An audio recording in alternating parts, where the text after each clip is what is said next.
大家好啊，又有大師兄啊！今次講 Lesson 5就係講咧成交量嘅指標，我哋個用法同埋一個案例就係恒生指數。之前都提過，咁我哋2萬點買咗好多恒指嘅，暫時去到今日啦都未平晒嘅，好多都仲 keep 貨喺度。呢個指標非常之好用，點解呢？佢可以幫我哋穩位咗一個平倉啦，幫我哋穩位咗一個入市啦。最重要係咩？佢免費嘅，只要咧你申請一個 TradingView account 咧，就已經可以免費用噶啦。咁如果大家想申請 TradingView account 咧，記得喺下面撳個連結就可以噶啦。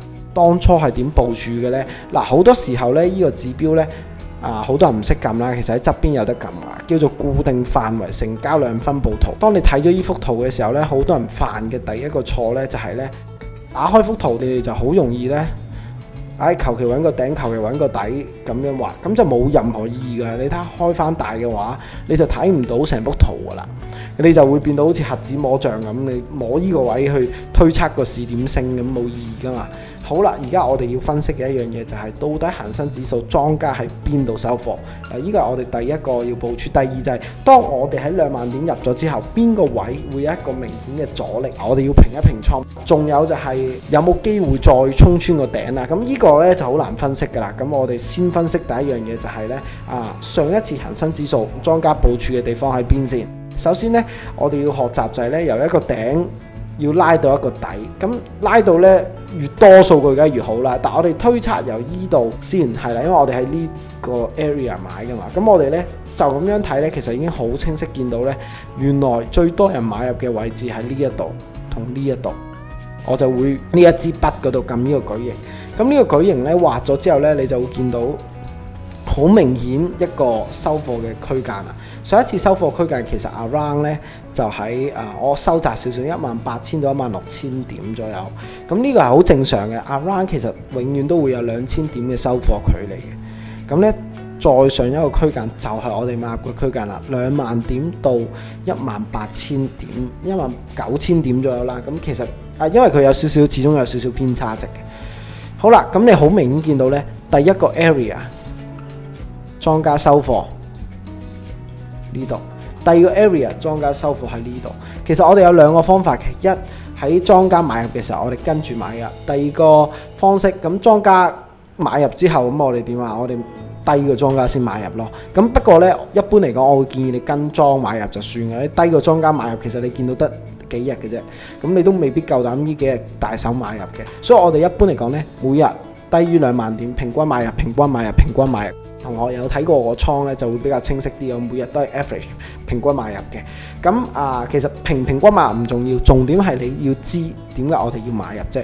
因為咧，我哋好明顯清晰見到莊家喺呢個位係有收貨嘅。咁呢個位有收貨係咪一定唔跌穿咧？唔係。咁我哋要計算嘅，計算下我哋可以捱到幾多點啊？捱到嗰個價位係幾多？咁之後我哋第二樣分析啦。如果升上去之後，咁我哋 keep 住，如果而家升上去，邊個位會開始係阻力呢？邊個位之後係最多貨呢？你會見到呢個位係一個好明顯多貨嘅位嚟嘅。你會見到大概去到24000點左右呢，恆指一定會有一個阻力㗎啦，上下差200點左右啦。所以升到24000之後呢，再升上去就要啲時間，即係呢度可能要陪一陣，亦都係我哋主要未來嘅一個平倉嘅大位嚟嘅。再升呢，咁再升你睇到啦，29000到28000呢個位呢，一定係大量之前坐得好辛苦嘅人呢，一定要散貨嘅時間嚟㗎啦。咁到時呢個位呢，衝穿咗呢，咁當然你話升上去係咪可以無限升？咁係嘅，但係你話升到呢個位難唔難呢？應該都好 Q 難下，因為你見到呢，都好耐先呢個牛市，咁唔知個牛市最尾可以升到幾多啦？但係我哋其實已經 plan 好晒平倉嘅位置，咁就 OK 嘅啦。記得我哋唔係要食到個浪最盡去到4萬點，係啦，咁去到5萬點我哋先平倉，從來都唔係嘅。我哋最重點就係要 plan 好晒我哋嘅逃生路線，同埋大概知道呢邊啲位呢，我哋要有一個平倉嘅打算。咁好啦，咁至於你話其他股票用唔用到啊？絕對用到。咁無論係美股又好，港股又好，一樣用法啫。好啦，以美股為例，我哋求其打開一隻股票 Nvidia 啦。咁Nvidia 係我哋嘅外股嚟嘅，因為我哋當時 Nasdaq 炒上去嘅時候，我哋都係用呢個指標一齊去分析下邊度最多人買入。咁同樣道理啦，最多人買入我就唔攞正方框框啦。呢度最多人買入。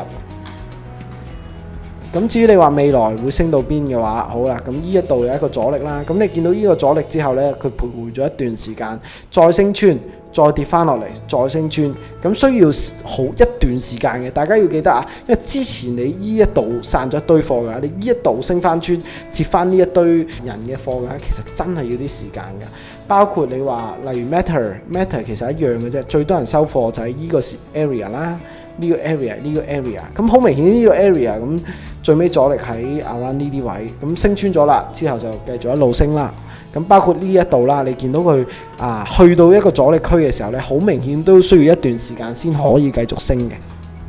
咁至於咧港股咧，其實睇法全部都係一樣嘅啫，包括典型啲嘅388，咁到底收貨價喺邊呢？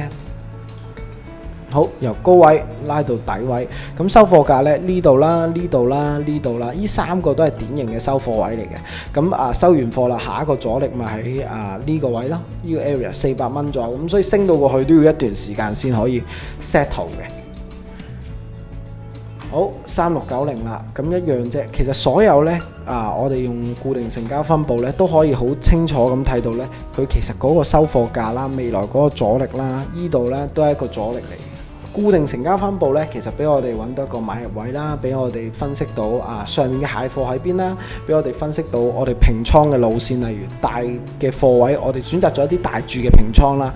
不過咧，我都要提示大家，其實當初我哋分析恒生指數喺2萬點買嘅，做一個 action 嘅時候，當然到而家都未平倉啦。但我哋唔只係用緊一個指標嘅，我哋用緊其他嘅指標去做一個買入參考嘅。但係咧，單咧講緊咧 TradingView 呢個免費嘅軟件咧，淨係呢一個嘅固定範圍成交量分佈圖咧，我覺得已經係超值㗎啦。咁大家咧之後去買股票嘅時候，記得多啲用呢一個嘅工具啊。咁基本上呢個工具咧，其實出現喺我指標班或者我自己用指標嘅頻率係極高嘅，即係基本上每一次分析咧，佢係其中一個主要嘅工具，係甚或至係必殺技嚟嘅。所以咧呢度希望大家咧翻到去咧多啲用下呢個工具。如果你有任何唔明嘅話咧，我下面都會有條 WhatsApp link 嘅，揾到之後咧，你如果唔識點用或者唔明點用咧，隨時記得 PM 我啊。今日咧教到呢度先，我哋下集咧仲有其他指標同埋案例咧分享俾大家嘅。